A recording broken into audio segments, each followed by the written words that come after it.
Oh, let's go. Championship series are underway, and one of my kids didn't want to go to bed. Mike and I are here to take a deep dive into the Major League Baseball postseason. But before we do that, we begin the show by asking you the question, where else would you rather be? Right here. Boom! Right now. One of us is back from Disney. The other's just back. The most magical place on earth. The I most feel like I magical won. place You on went to earth. Disney, and I feel like I won. I don't know why. It was the best vacation of ever. I will. Without question. I'll 100% take your word for it. I'm glad you guys had a great time. I'm glad you weren't. I'm glad you weren't. The Uncle Milty didn't to totally devastate your vacation. Thank God for that. And No, you know what? little prayer to all those that are affected by both hurricanes. It's a disaster down there. Yeah, overheard a lady on the phone Friday morning in the hotel lobby telling whoever she was talking to that they'd gotten word that they had lost everything. And that was terrible. You know, for us, we were able to leave. You know, we were delayed, stayed an extra mostly 2 days. Got extra park day out of it. The crowds were low. It was a terrible circumstance. Made the most of it, and had fun. But yeah, that's a tough thing down there. So this is what I learned today about the devastation of storm surge in Florida, because I have a daughter that's an environmental studies major, and on the Gulf Coast, mangrove trees have a very interesting root network that makes them very, very strong and tolerant against wind. Yeah. And they grow thick. And they've taken them all out to develop. And she's like, if they left 20% of them, that storm surge would have been about 40% less. Yeah. Wow. Like, wow. How about that? That's insane. That's crazy. It's insane. So a little tidbit that I read today, and this is baseball relevant, and maybe I'll put that. Wait a minute. Maybe I'll put this on real quick. Yeah. So the cost to fix the roof at the Trappa toilet is so exorbitant that it doesn't make sense to do it. No, it doesn't, and that's going to be interesting how they do it. There's a ballpark. As Jim Bowden said, where do they play next year? And I'm saying they go right where they were supposed to go in the first place, and go to Montreal. Now, it may screw up Jerry Reinsdorf's plans to get MLB to Shanghai, Nashville, into building him a stadium so he can take that Double-A team that represented the Chicago White Sox this year and truck them down to Nashville, because the city of Chicago is not giving him any money. It's just not. He announced today he was open to sell the team. I literally just saw that. Maybe he should have said that at this time last year. That's long overdue. But there's a ballpark in Oakland, California. It's like selling a car with 200,000 miles on it, and last year at this time it had 70. Hey, I got this great car for sale. It's got 70,000 miles. I'm going to run it for another year, see what I can get out of it. Oh, shit, I drove 130,000 miles this year. I want to sell it. I want to sell it for more than I wanted last year. You can't set a record. You can't set a record for losses and then say, I want to sell the team. Yeah, right. Not good. He should sell the Bulls first. Yeah. Anyhow, episode 11, Ball9.com Podcast Network. We did miss last week. Sorry. Well, you know what? I'll take a shot. I know these guys aren't listening because they're all Phillies fans and they're rooting for the same thing I'm rooting for in this National League Championship Series, which is 7 games. The pitchers get exhausted, a bunch of injuries that set players back until the All-Star break in next year. We're all rooting for the same thing. But that the league champ of James Slavin's league was supposed to be on last week, but it was a Phillies game early, and they made a bunch of excuses why, for all the shit talking they do. I thought they would have jumped at this. And so we will have them on. And as a result, we canceled last week. But, what extenuating circumstances. Okay. Yeah, I got something special for you because I know you're a big fan. Hold on. Let me. Here we go. You can put your Orioles hat on. We talk about them for a minute. No, I don't need an Orioles hat. I got my Donald Duck cap. I saw that. Maybe get one of these ridiculous black Met hats that they're wearing. No, I don't like that. I don't Your like the fucking uniform. Oh, thanks. Yes. You put the grimace up. It's nice. It's nice. Yes. Your long lost twin. Yeah. He's got more hair than me. Okay. So when we were last together, the playoffs were just getting underway. Yeah. What stands out to you? I'll tell you what stood out to me most, and then we'll get into it. Is I thought the Oriole pitching would be their problem, even though I had them going to the World Series. I didn't have their offense starting the off season at the end of September. They just got dominated, and they deserve to be where they are. Well, that's not as surprising when you look at the Royals pitching staff numbers for the year. Even though we've been waiting for them to kind of implode a little bit, their starters specifically, because we just thought they were going to run out of gas because they were all over their previous career high in innings. But they were the top 3 in pretty much every starting pitching metrics in baseball this year. So it's not surprising. It's not surprising that they held them somewhat in check. It is still surprising that their bats did literally nothing in a 2-game series. And I mean, I'd say I feel bad for the Orioles because I don't. But now what do they do? Now where do you go? Because they need pitching. Corbin Burns is not signing there. They're not going to unless the new owner, and I root for their new owner to really invest in this team because that fan base, all 1,100 of them that decide they're going to be loyal. I mean, if I'm going to take a shot at the Rays for not selling out a playoff game, hey, Baltimore, like your fucking team made the playoffs. Maybe show up. Yeah.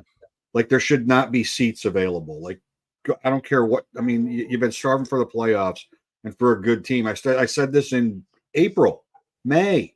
Like you've been starving for a good team forever. You finally have one. Like go to the games. Yeah. Like you need to support them now that all these guys are here. And if you want your owner to invest, filling the stadium is going to help them do it. I hope for the fans' sake that he is not 180 degrees opposite of Peter Angelos and the Angelos family, but he's not the Pirates. Yeah. He's more the Royals than he is the Pirates, and he's going to make smart ads. I don't see him spending the amount of money that Corbin Burns is going to get, and it's going to be significant. Probably not as much as Blake Snell, but it's going to be a lot. I think he can sell not signing Santander because they're so loaded in outfield prospects, and Kerstad would finally get an opportunity to play every day. I think he can sell that if he wants to. And Mountcastle can go back to the outfield and they can figure. I mean, they've got so many options offensively to make things work. They can move Jackson Holiday to the outfield if they want. I mean, there's so many things they can do. What they should Westbrook could probably play the outfield. I mean, they're fully loaded. What they should do is take a couple of these. What they should have done in July: take a couple of these kids, hold on to Santander. Nobody's shown that they're going to hit 43, 44 home runs like he has. Not in that ballpark. Trade a couple of these kids to get some arms in there, and they should have done that in July. But they did. Should do it now. Zach Eflin is not. He had a great playoff start. Zach Eflin's a great third starter. The pitching wasn't their problem. No, I mean, Grayson Rodriguez didn't pitch, so they. Yeah. I mean, but you're not replacing Corbin Burns with Grayson Rodriguez, not yet. No. Go get it. Go sign a free agent or two. Invest in the team. If that's what it's going to be, or again, trade. You can't play all these kids. There's just not enough spots on the diamond. They still have kids coming. Yeah. They still have kids coming. They're starting to turn a little bit. It's starting to taste like the Yankees a little bit. I don't know if Kerstad's ever going to be good. Yeah. But he's liked enough by other general managers that what you might be able to get for him it might be okay to see if he's going to be good someplace else because you can put your team right in contention. Because I don't like it, but like it or not, if the Red Sox spend $1 on pitching, their offense is great and there's more coming. I heard Toronto is not going to stand pat. No, the big man in Toronto's going to Massachusetts. make a run at Soto. Toronto's going to make a big run at Soto. The They big man offered in Ohtani a Massachusetts. fortune. The word from the big man in Mass today was Cassis for Logan Gilbert. That's a good trade for both teams. They have too many left-handed bats in the lineup, and they obviously need some pitching. It's a really good trade for both teams, and Seattle certainly has enough pitching to make that trade. And Seattle needs a bat, and they need a first base bat specifically. They haven't had one in a long, long time. Yep. Like Ty France had a couple of nice years, but not so much. That would be I don't like that trade because it helps the Red Sox, but that'd be a really good trade for both teams. That's a trade that makes sense. All right, what about the other team I want to talk about before we get to the four that's still there? I really thought San Diego had the mojo to beat the Dodgers, and I was on top of that. I was waiting for the annual Dodger October implosion, and all they did was go out and throw a couple shutouts at the end. Although I still got you're in a Game 4 elimination game, and you're throwing a bullpen game. That makes me nauseous. But they threw a great one. So, it didn't work out. It didn't work out so much for him on Monday, but I did delete my tweet. But yeah. So, you ever have one of those situations where you're rooting for a team and then stuff starts to happen, and you're like, you know what? Fuck these guys. I hope they get the shit beat out of them. I mean, you know what? Screw it. No, I don't. As a matter of fact, no. As a matter of fact, now I want them to lose. I hate the other team, but but in this moment, I hate them more. The Padres' antics, it's fun during a World Baseball Classic. It really is. Yeah. It's cool during the WBC. That's what makes the WBC so much fun. Is it's like an Olympic event, like a World Cup event, where it's like it's the it's the culture, it's the camaraderie. That's all great. Like, just go win baseball games. Like, be professional for 3 minutes. Fernando Tatis, I'm talking to you, dude. Like, it's okay, great. You're not, riding motorcycles, and you're not like taking whatever you were taking, and you don't have a skin ailment, you don't have any of that stuff. That's great. But like, just you were on a roll. And why are you pissing off a team that's loaded with professionals? Like, they're pro ball players, and they're not going to say anything, but that shit gets them fired up. And then Dave Roberts made the Machado toss into way more than it was, but there was enough chippiness going on that, like, I feel like the Padres feel like the San Diego LA rivalry is far bigger than the Dodgers do, because I think the Dodgers feel like the Giants are their rival. Yeah. And the Padres got caught up in it. And Dylan Cease, how about, dude, really? Oh, wow. Yeah. Come on, man. Like, they paid you a lot of money they traded a lot, and you got a big contract. You got to show up in those games. You can't.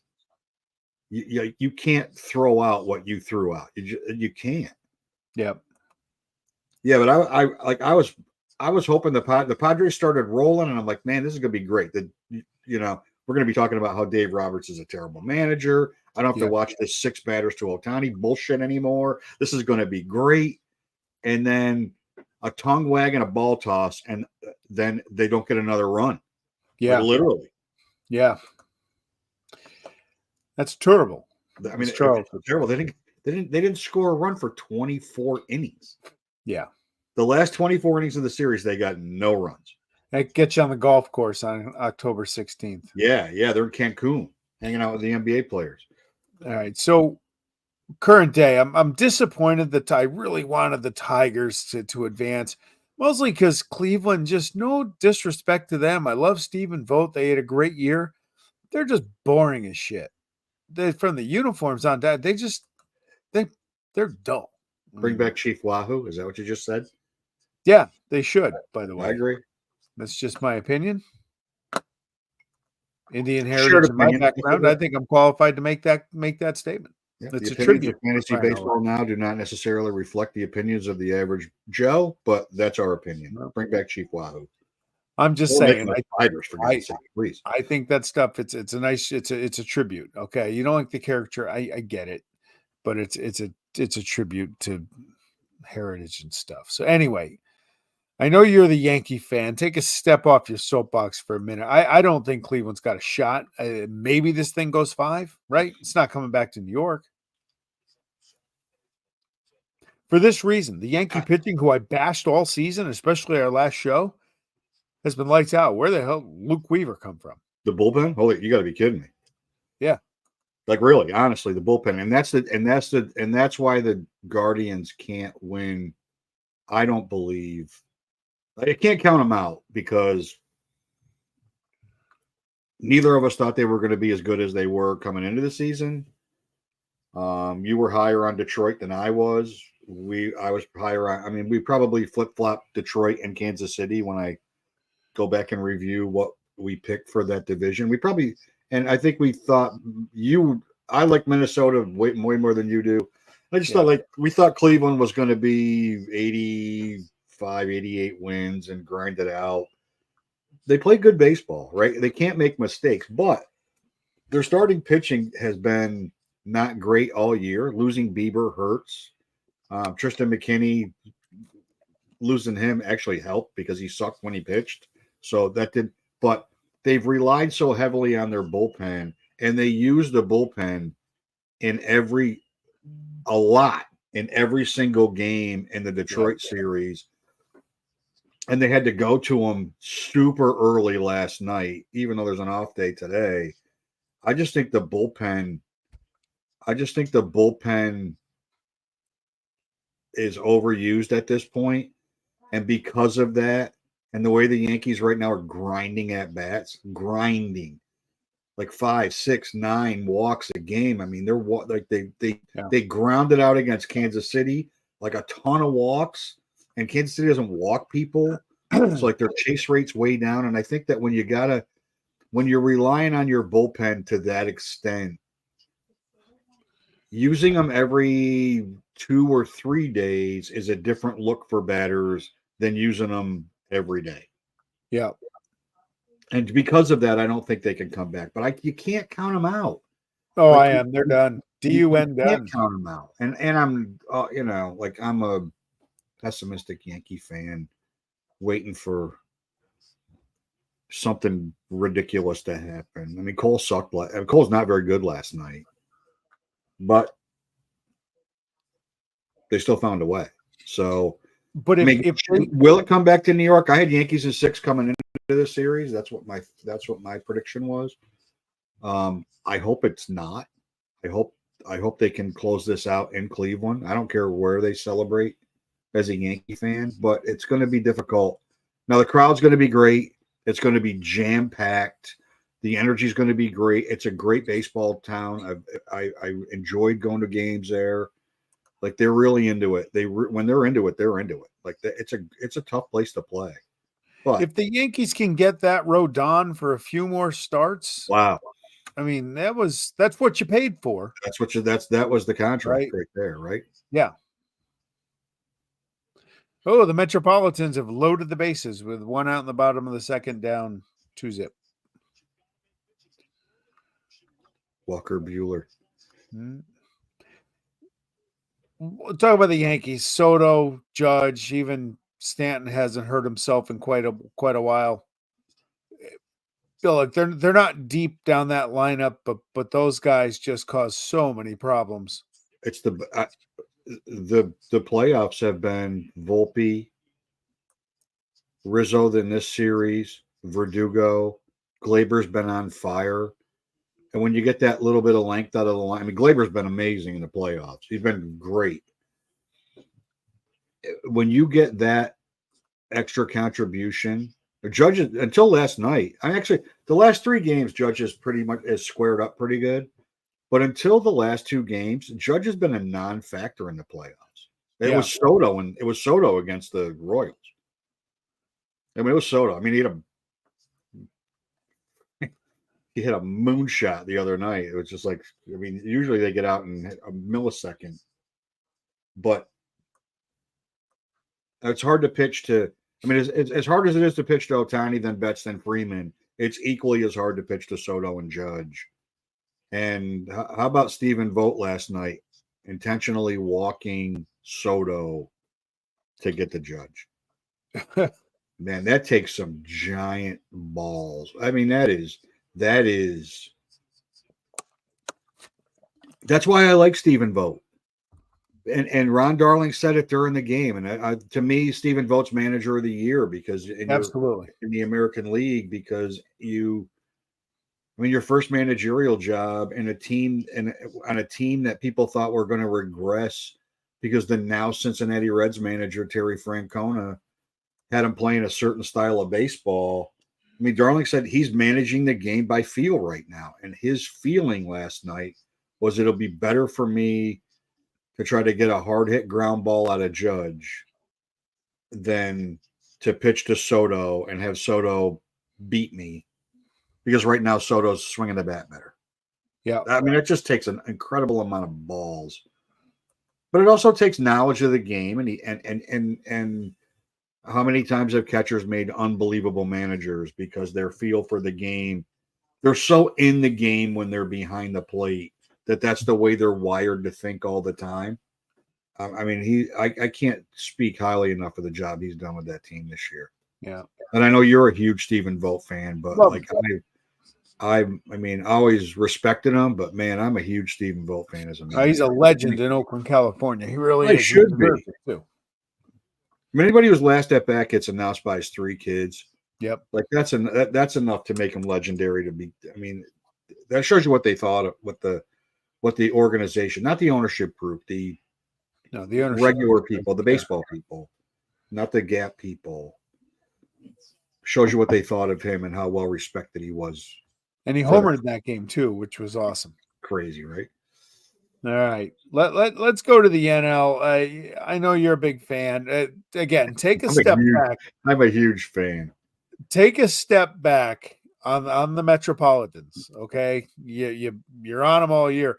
Here they are. There's something about that 6 seed magic in the National League too. They just have they had one game. They were down in Milwaukee. They were down 3-0. I was exhausted. It was going to the 8th inning. I'm like, I got to go to bed. I'm too tired. I can't stay up for this. And I wake up to a text from Unstoppable Baseball with Pete Alonso ! I'm like, I think the Mets won tonight. Yeah, that's the game that I was kind of not watching. I don't remember what night it was on, but maybe football was on. And I was kind of not watching it. And then I saw that it was the 9th inning. And I'm like, I'm going to watch Devin Williams close these pricks out once and for all. And I watched it, and I was like, God, man, you got to be kidding me. So here's an interesting stat. So I will take my Met. I will be. So here's a disclaimer. As I said when we started the show, I don't want either of these teams to win. Like this is a way back conversation to Pugsley's Pit. Like how do you lose when you might win? I don't want either of these teams to win. What I want them to blow their pitching staffs out in a 7-game series. And I want a bunch of nagging little injuries. I want Freeman to roll his ankle again, or I want, Alonso to foul a ball off his toe. I want all that stuff. But when the Dodgers won game 1, 9-0, it was the 6th time in playoff history that game 1 was won by 9 runs or more to nothing. In the other previous 5 series, the team that lost that game won the series. Wow. That's crazy, right? That's a crazy tidbit. So it just goes to show that every game stands on its own. I like the Met pitching better. I like the Dodger bullpen better from the 7th inning on than I like the Mets bullpen because Diaz has not been great in the playoffs. He was not great against Philadelphia at all. I mean, actually, Ryan Stanek was probably their best reliever in that series. Bueller just got 2 strikeouts to get out of a bases loaded jam. I don't like the fact that the Dodgers, who lost more games than any team in baseball this year to injury. Seemingly lost them all in their pitching staff. Yeah. So their IL pitching staff of Kershaw, Gavin Stone, Tyler Glasnow, Dustin May, Goslin, like you just keep rattling them off and rattling them off. Their IL pitching staff might be better than their current pitching staff. Maybe so. And Severino, and I'm happy for him, has been really good in the playoffs. Peterson's been phenomenal in the playoffs. Sean Manaea has been since July. He's turned his career around. So this is what happened with him. They were playing the Braves, and he was in the dugout, and they were playing the Braves, and he was watching Sale's delivery, that crossbody delivery. And I don't know who the Met pitching coach is. He said, "I think I can do that." And he went and he started working on it. And and then his second start after that, he changed to that delivery. And they're like 15-2 in those 17 starts. Wow. He's become an ace. He's become what the A's thought they had when they had him in the first place. But he was pretty good. He no-hit the Red Sox once. He was okay. He really kind of shit the bed when he left. He was young. San Diego and San Francisco.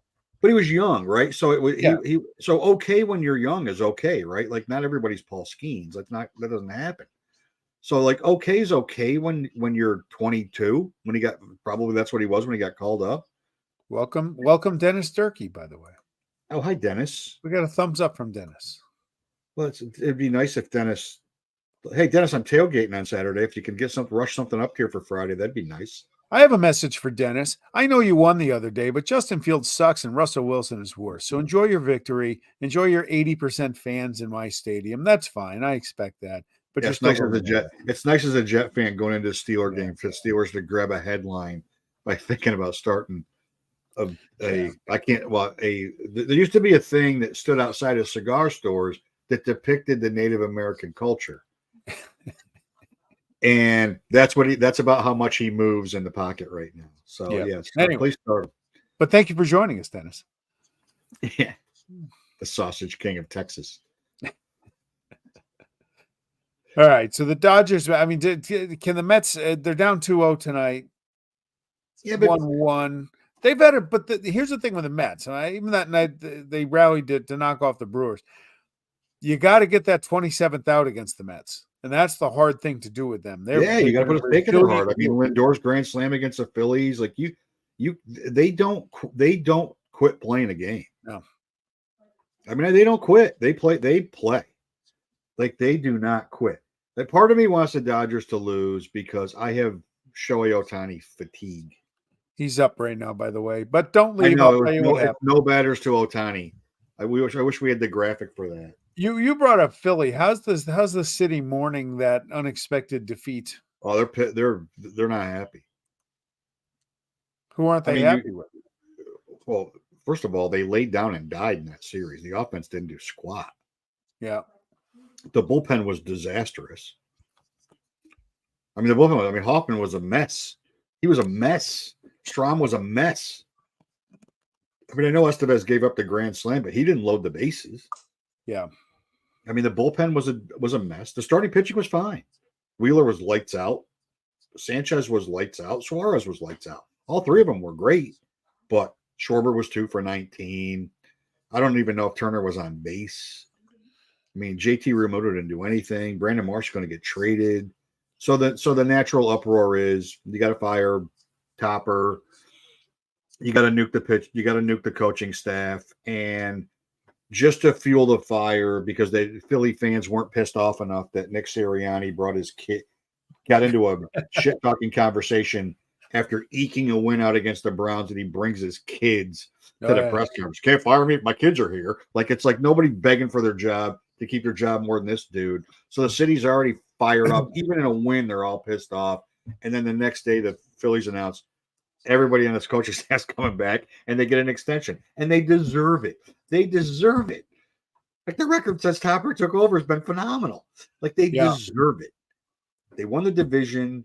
they just, I mean, I don't know what they're gonna do.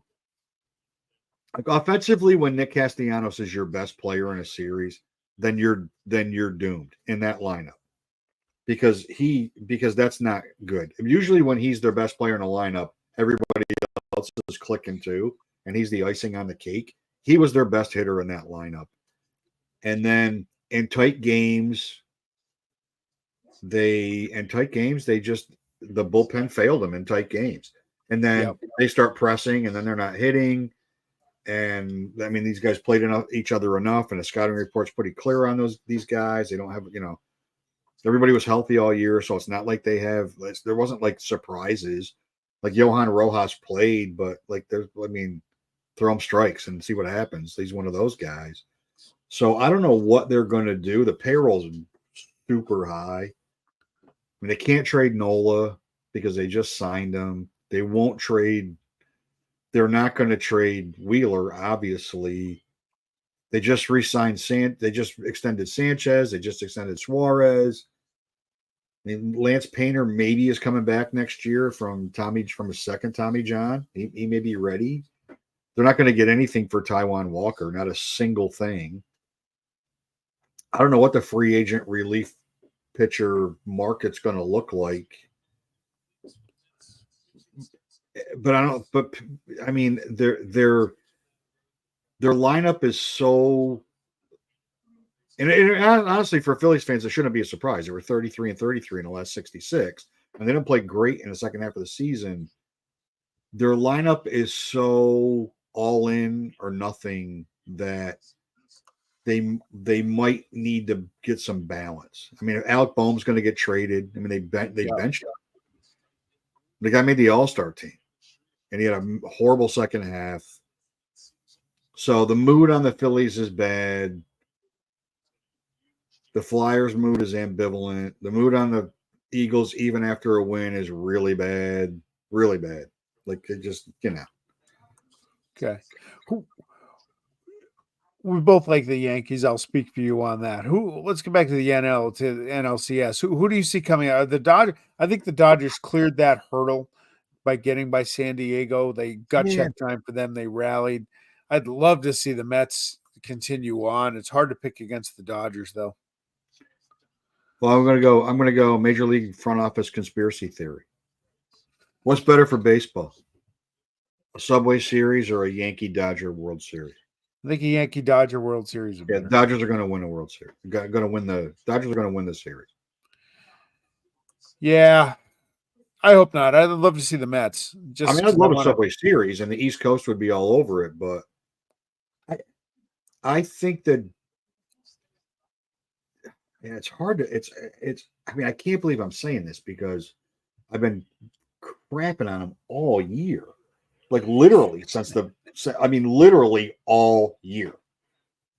Like enough to the point where I told Igo I'd Venmo him $20, and he's like, Venmo? What's Venmo? I mean, okay, give it to Sean for the draft. Okay, but like I've been so down on the Mets and so all over the Mets, but the resiliency that they've shown. They have the best record in baseball in the last 70.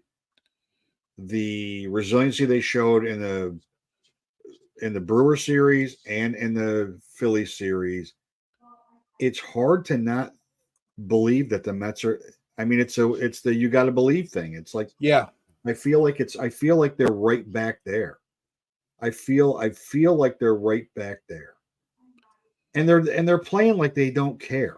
And I think the pressure. I think there's more pressure on the Dodgers to win this series because they're the Dodgers than there is on the Mets, because the Mets play like they're playing with house money. Yeah. Nobody thought we were going to be any good. Nobody thought we were going to make it this far in the first place. It's us against them. They got that. It's a great mentality to have, right? The OMG thing, they can nuke that just like these black uniforms. I mean, I hope the Mets win just for our World Series show next week. I can still have the grimace in the background. Oh, we get star-studded cash for the World Series show. Absolutely. Absolutely. All right. Yeah, I mean, I do think. I mean, I like my brain tells me that the Dodgers should win this series, my recency bias tells me that the Mets are going to. Yeah. Dodgers got bases juice, top of the third, 1 out. McGill's getting loose for the Mets. Sevy needs to come up with some pitches here. We'll talk about a guy, and the guy that's at the plate. Talk about a guy that bet on himself with a 1-year contract. Yeah, right. And going to get papered up big time. Toscar. I mean, and he wants to go back to Toronto. Really? Yeah. All right. Fantasy. He never wanted to leave Toronto. Fantasy offseason. You have some things you want to get to. I'm going to throw out a couple trades I made upon my return from Disney. Got a little, no kidding. Welcome back. Little crazy. So here's what I did. For those that don't know, we're in a keeper league. You keep 5 guys, right? I had 7 or 8 guys I would have felt comfortable saving. Now it's always risky when you take your best 2 and you trade them. Now, so you better really like those other 5. So about 2 hours before Scooble gave up the granny to Lane Thomas, who I buried in September on this show, I traded him for the 3rd pick of our draft, really round 6 when you keep 5, but still the 3rd pick. And then a couple hours later, I said, you know what? I got the best out of Jose Ramirez I'm going to get. 39 homers, 40 steals. He's going on 33. I moved him for a 1st-round pick in our draft. I still like my 5 keepers, even though they're as old as you and I are. It's risky, but I kind of retooled things. Ooh, Toscar with a weak number to third base. It wasn't even a pop-up. What the fist? Yeah. So that's it's that time of year. And the reason I moved Scooble that day, other than I got a text from the big man, was now's the time. He's been great in the playoffs. You got guys, their stock may go up now. And I made the trade before he got lit up, but Kipper's response was great. He goes, I don't care they got lit up. I'm kind of glad he's out because I don't have to worry about him pitching and getting hurt anymore this year and be ready for spring training. That's interesting. So how many times have I traded the Cy Young Award winner in the offseason? Like 5 times. I've had the Cy Young Award winner and I've traded him in the offseason because there's always going to be regression, right? So Scooball got traded twice in a year in our league, and he's going to win a Cy Young Award. Going away. But I think I got his best year. So I was happy with those trades because your 1st-round track record is so bad. Oh, it's horrible. It's actually like subtraction by subtraction as opposed to addition by subtraction. So I am looking at all your 1st-round picks. I'm like, your keepers aren't as strong as you thought they were. Maybe Garrett Cole looked good on your team, but I mean, I think you got to look at. Personally, I would not have traded Ramirez. I would not have. I don't see him. He's only getting better, which is weird. He's only getting better, but I think you have to look at when you're saving 5. When you're only in a 3 to 5 keeper league, you have to look at the balance of your save players and the opportunity, and you got to look at what you believe everybody else is going to do. Because I mean, this league, I mean, at 35 years, it's pretty predictable who owners are going to save. It's been, I mean, there's a little bit of a shocker here and there. Yeah. But 4 out of 5 you can get. 4 out of 5 you can get with like super high confidence. Yeah. So you get a pretty good idea of what the 1st round is going to look like. And if you can stack 1st and 2nd round picks in a league like this, and you can quickly fill in in areas that you were weak last year, like if you were like, hey, geez, I needed stolen bases last year, then maybe I want to take Jazz Chisholm in the 2nd round because I'm going to get it. I'm going to get all that. So just for a name, I'm not saying he's a 2nd round pick. We'll get to that way down the road. But I think it's not as bold a move as it is It comes with a little bit of risk when you trade players that are that good. Yep. But would you have gotten a first round pick for Brent Rooker? No, you would No. not have. So But here's the thing. Here's the thing. You brought up Garrett Cole. Look at Scooble. Lights out. I love him. He's I love watching him pitch. He's a lot of fun. He's got over those arm injuries and he's delivering yeah, on what people thought he was going to be. You brought up Garrett Cole. How many guys in Major League Baseball, with the way the game is devalued the starting pitching spot, have been as good as Garrett Cole over the time period has been? None, right? Am I missing somebody? no. Kershaw with his injuries, okay. I But mean, even then, Verlander's cooked, Scherzer's cooked. yeah, they're all cooked. Those are the old guys. Talk about the new guys. Is anybody going to have a 8-year run? How long has Cole been at the top of the game? Oh man, he's been 2016, it's been 2017? yeah, it's been 7 or 8 years. I mean, he's been Okay. cruising. How many guys, with the way the game is going, how many guys are gonna have that? They treat these guys with kid gloves so much. Did I get the best of Scooble? Well, you got it, and then you trade him to me. Did we get the best of him this year? Is he gonna be able to even come close to this? I don't know. I hope he does. So the other part of this conversation is specifically on these two guys. Like I'm higher on Cole going into next year than I am on Scuball because I mean if Scuball becomes Blake Snell and he's perennial Cy Young, throw out until Memorial. Nice catch. I didn't catch it. Throw out till Memorial Day with Blake Snell, but like post Memorial Day, Blake Snell's been the best pitcher in baseball for the last 4 years, and it's not even particularly close. Like his whip's like 0.7. He's like 11-1 strikeout to walk ratio or to strikeout per 9. I mean, the walks catch him once in a while, but he's a walking no hitter starting June 1st every year. Yeah. But Cole also started the season injured, and he had for Garrett Cole pedestrian season. Though still, I mean, in a roto league, he's still pile up stats. I have more confidence that he's going to bounce back and go back to Cy Young Garrett Cole than Screwball's going to repeat this year because the league has a tendency to catch up to guys. Yeah. Now that said, Screwball is a special pitcher. I mean, I'm not taking away anything from him, and I would. Now we're in the off season. Do I wish I had him instead of Hunter Green as a decision to make us? I mean, I like Hunter Green a lot, but do I wish that I was making the decision between do I want to trade Scuball, Cole, Snell? I mean, I'm just Skeen's gonna be on my team for a bit. Like he's not like I still got guys I can trade. I think that's the other part of it, and that's why I've always traded. I've never gotten burned with trading a Cy Young Award winner because when was the last time we had a repeat Cy Young Award winner? Yeah.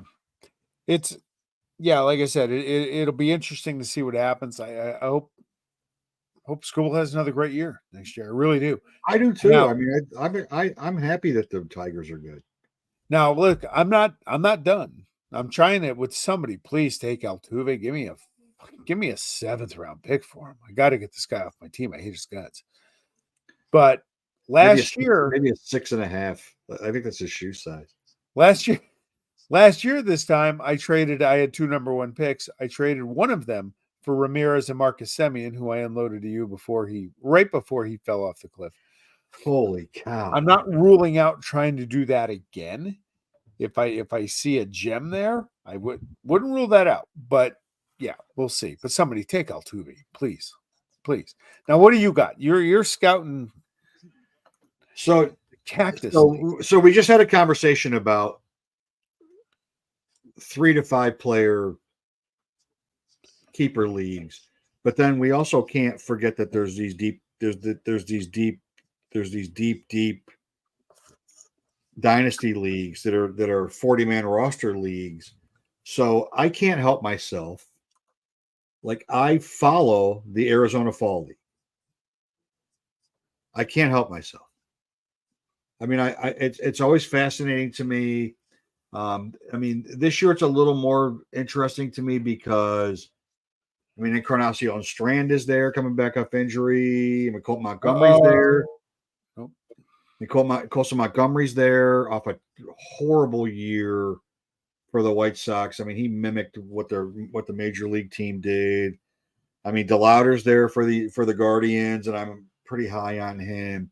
But then I start digging into the rosters for these 6 teams, and for the most part, and it's changed over time because I mean, certainly pitching wise, it's definitely changed. I mean, pitching wise, it's mostly rookie league and A-ball guys, and God forbid somebody gets 18 innings in a fall league to 60 innings in a friggin' season. I mean, when the fall league first started, I mean, there were AAA guys going there and getting another 3 starts. I mean, they were adding innings and length to their arm because they were piling up innings to extend themselves to get ready to come to the major leagues. It's not that anymore. But when you're in deep dynasty leagues, now you start looking at like these rookie to A-ball players, A-ball to AA players. And I've looked at the DeMar Johnson, who was a high pick for the Pirates. And like, I start looking at the Pirates players and like, Jake Ciani, whose brother plays center field for the Cardinals, is also a local kid, and so he's out there, and he was in Altoona AA for the Pirates this year. So I dig into the Pirates, and I'm like, shit, they take all these guys, right? And then I look at what they were, and then I look at what they are. And the Pirates' problem is not spending money. The Pirates' problem is that their development system for hitting sucks because every single one of these hitters regresses when they go through the minor league system. But like when you're looking at these, like there's a trove of guys that you can start taking a look at. Like what were their rookie league stats? What were their A-ball stats? Did they get promoted? And then I look at this kid, 19-year-old kid for the Dodgers, Zahir Hope. And I'm like, I always because the Dodgers have been so good at developing players and turning them into great major league players or better players for their major league roster by trading them. So I'm like, let me take a look at this kid. So, and it pissed me off, to be quite honest with you. It pissed me off. So he goes to rookie ball. He plays 7 games in rookie ball, and they're like, you know what, this kid's pretty good. Let's promote him. Let's promote him to A ball like right away because he probably shouldn't be in rookie ball. He's 19, 287, 8 steals, 2 cut stealings, 9 homers, 31 RBIs, 37 walks, 60 strikeouts. Not so 2-1 strikeout to walk. 14 doubles, so he's got some speed. It's 202 at bats. Yeah. And he made a jump and he's 19. So like if I'm in a deep dynasty league, like I am, if I hadn't heard of this kid, I'm grabbing that kid now. Honestly, if I'm in a deep dynasty league, I'm just taking all the Dodgers prospects. There you go. Like I'm just gonna load my 40-man roster with like 15 Dodger prospects, and I'm gonna roll the dice on the rest because I got a good shot out of 15 Dodger prospects that 5 of them are going to be elite players. I don't forget the money with the Dodgers. Like, forget it. Just take that out of the equation for a minute. Why don't teams try to figure out what they do in talent evaluation and mimic it? They're so good at it. Much like, why don't teams look at the Rays and how they look at players in other people's organizations and go, huh, that guy's way better. That guy's way better than everything that his statistics tell us about him. I think we can get him on a cheap, and we bring him here, and then we pitch to these strengths in the metrics, and we manage to these strengths in his metrics, and we make him a great player. I just the Arizona Fall League is like it's lost. It doesn't get as much. It doesn't get as much attention as it did when it first started because the names aren't there. But like Juan Carcio-Strand's ripping the crap out of the ball, which is good because he's coming back off injury. I mean, Colson Montgomery is pounding the ball, and he should be against A and double A pitchers. He should be, but that's good for his confidence going into next year. I mean, Troy DeLauder's pounding the ball. Like you'll see some names every once in a while, and then as a fan of a team, you can find guys that are deep in your minor leagues that you don't get to pay attention to that much. And if for the other, 28 teams that aren't playing at all right now, you can start to follow some of your prospects and get an idea of what's going on. But from a fantasy perspective, like it's a treasure trove of guys. I mean, it's a treasure trove of players to start to dig into deep dynasty leagues where you're rostering between 25 and 40 guys as save players. Like if you're not looking at the fall league, you're not taking your league seriously. And if you're in a league that's saving between 26 and 40 guys, and you're not taking it seriously, then don't play that league. Like you got. That's why I got out of one of those leagues. By the way, it was like you got to be living and breathing that league. Yeah, literally. It was literally it's a 365 day a year league, and in season it's 2-3 hours a day, and off season it's still an hour a day. Like I knew take a day off. It's the Belichick thing. There's no days off. There's no days off in a league like that. I enjoyed always these guys getting signed. International signings come on. There's a bunch of unbelievable players from Japan that are getting talked about being posted that could totally change the way free agency is going to shake out this year. Like if you're not on top of that stuff and you're in a league like this, I got out of the league. I was in it for a few years and I enjoyed it. But then one night I was covering a rookie high A ball game over in Troy for the newspaper, and there was a kid dealing. And I was like, wow, I should go get this guy. And I went to pick him up. He was already in the league. I'm like, man, this is maybe not my thing because I just don't have the time or the wherewithal that I'd never heard of the team, much less the player. And he was in the league He was in the league at the end of last year. He was picked up at the end. He was picked up 4 days after the draft. He got picked up. Somebody signed him after his trigonometry exam in 10th grade. I mean, how did they know that? So that's why I got out. I couldn't do it. Couldn't do it. I mean, you got to be like you got to be. It's a different level of commitment, and sure. I mean, for you and I, it's not a level of commitment that we want to do, but like I admire it. Absolutely.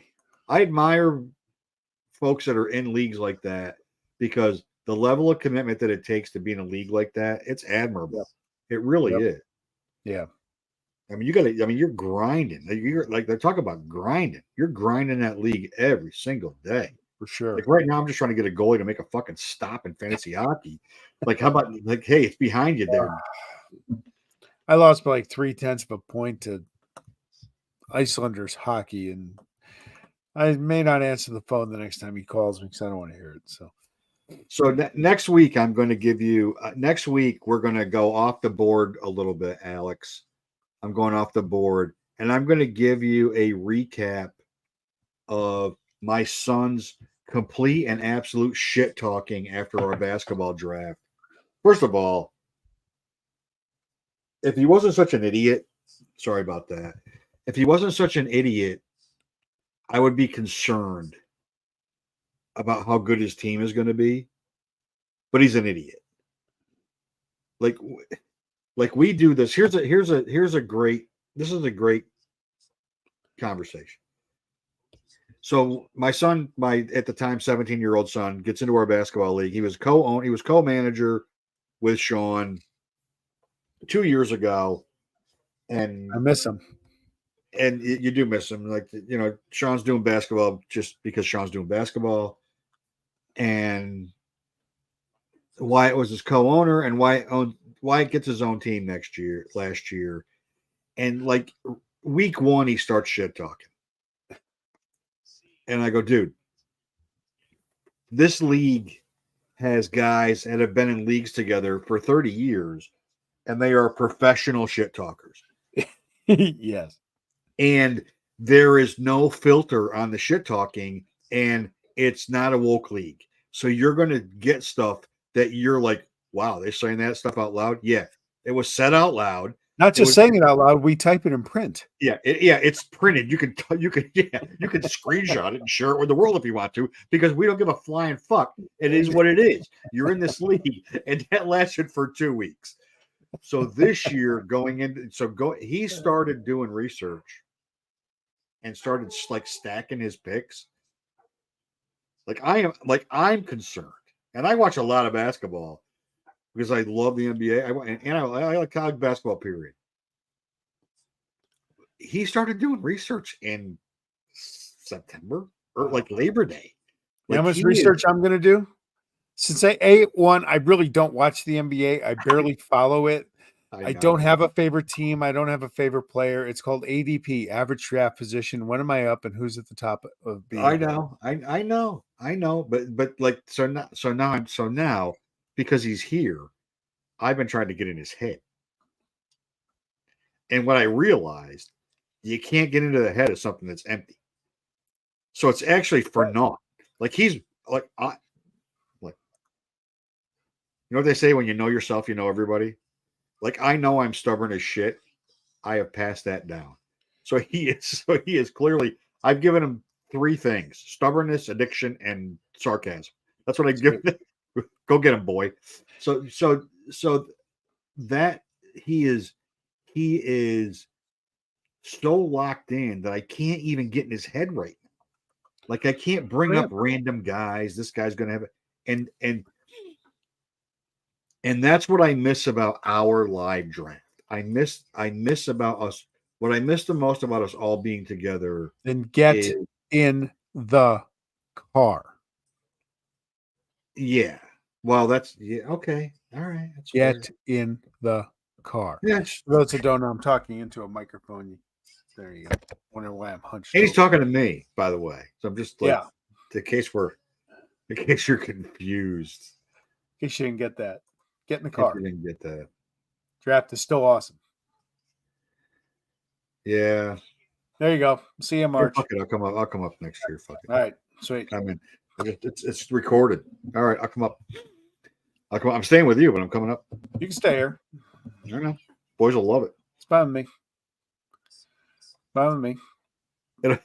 It'll be great for you and Amy, because the boys will be all over me for 2 days. Hey, we went on that Speedway ride. I think I texted you the video. Noah was cranking that Speedway ride at Magic Kingdom, and I was like, dude, in 8 more years, you're gonna be able to drive me home. Ha!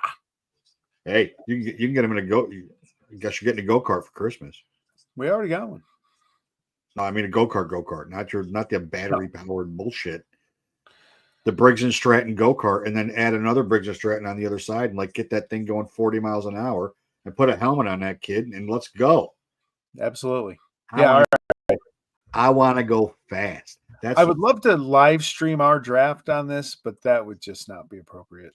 First of all, no, because there'd be dead air there'd be two of our owners would create so much dead air, which is great for the listener and viewer. It's always great for the listener and viewer to have nothing going on.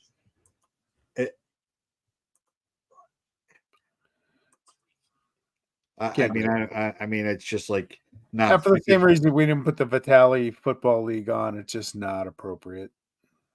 Well, there's that too. It's definitely not appropriate.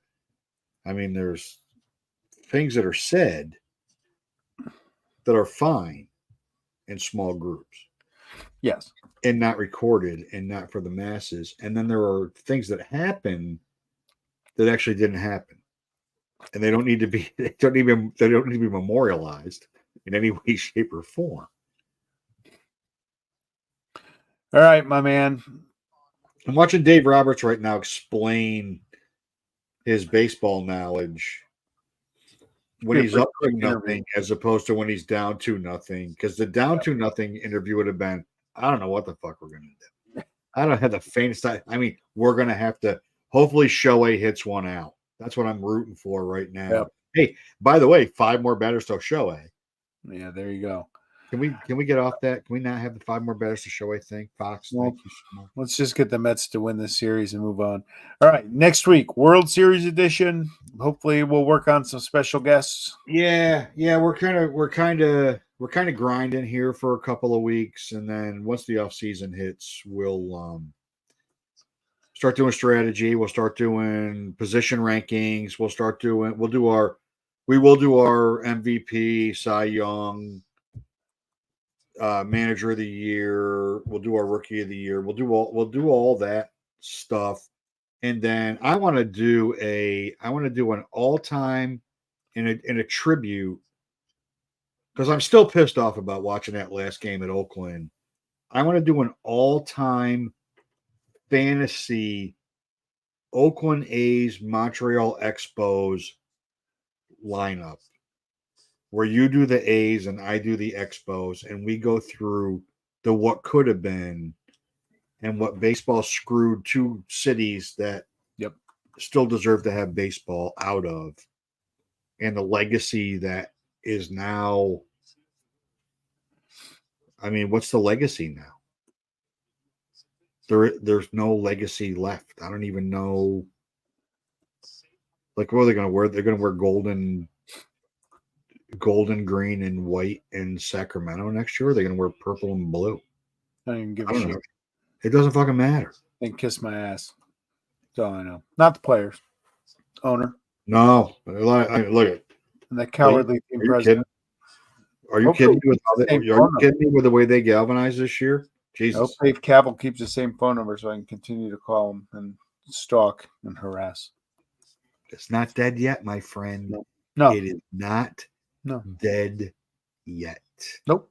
All right. It is not dead yet. Vegas is unraveling like a ball of yarn. They're never going to end up in Vegas. Only if they go to see their favorite team play against the Raiders. It's not dead yet. Joe Lacob's starting to step up again. Like, it's not dead yet. It's not dead. That's what I said when I did my fan free agency search. This is all contingent on the A's actually not being there. We also have a disclaimer that if they re-energize, if they go back, if they're in Sacramento for 2 years, and then all of a sudden a sale goes through and they go back to Oakland, then you have the right. Yes, I'll allow that one. I'll allow that. All right, next week, World Series special. Yeah, but say it with me. Let's go Mets. I better be happy next week. Say it one time. Just one time. This could be a bad. Next week's going to be a belligerent, angry. Not like now, but I'm sure we won't happen. But we don't close this friggin' thing out. If we're in a game 6 next Tuesday or Wednesday night, and I'm like, you won't be doing my friggin' fingernails down to nothing, I'm gonna not be happy. All right, man. We will catch you all. Adios. Hey, Dennis, thanks.